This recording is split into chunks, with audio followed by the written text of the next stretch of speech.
大家好，我是夏妈，早上好。今天我们家的早餐是炒了一大锅的米粉，然后配上我昨天用电饭锅焖的这个皮蛋肉饼汤。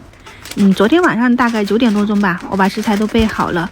米粉我用的是湖南这边的优线米粉，我挺喜欢吃这种口感的，就放到冷水里面泡着，1个晚上就差不多了啊。然后其他的肉啊，像什么豆芽、洋葱、青菜都已经提前洗好了。肉饼的话呢，就是新鲜的肉末，我只放了1小坨，盐跟胡椒粉给它们抓拌均匀，铺在那个电饭锅的底部，按成饼状，再放入2个皮蛋，一点点生姜，淋入开水，就煲汤的键，预约到第2天早上就搞定了。现在早上的6点半，泡好的米粉，你先烧一锅开水，把这个米粉先烫一烫。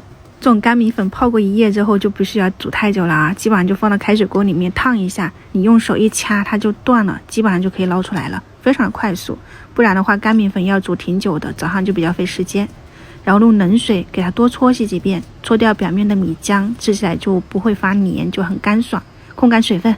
然后这个是我们昨天的肉饼汤，放一点点盐调味。焖了1个晚上，你看这个皮蛋都快化了，然后肉饼又很鲜，你们可以去尝试一下这个做法。肉饼分开1人1碗，这个肉不是很厚的那一种，我想他早上起来嘛，吃那么多肉它也不太好，所以就比较薄一些。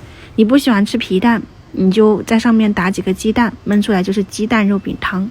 汤准备好了，我们来炒米粉。先打2个鸡蛋啊，我把鸡蛋拿出来，把肉给忘了。油热了以后，我们把蛋液放进去，炒散了以后就放入我们切好的一些这个辣椒然后还有就是洋葱啊、豆芽、青菜。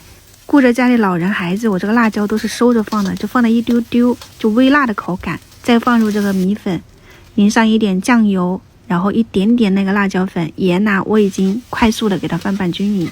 酱油属于生抽和老抽的中间就是它上色好看的同时又有一点鲜味，没那么多水分。你如果没有，你就用生抽和老抽怼在一起，它那个酱汁浓稠一些。如果是单纯的生抽，它炒出来有点颜色淡嘛，然后水分又多，炒出来就没那么干爽了。今天我是炒了2大锅的这个炒米粉，大家稍微参考一下，配上这个什么苹果来着，我都忘了晚上我们再见，拜拜。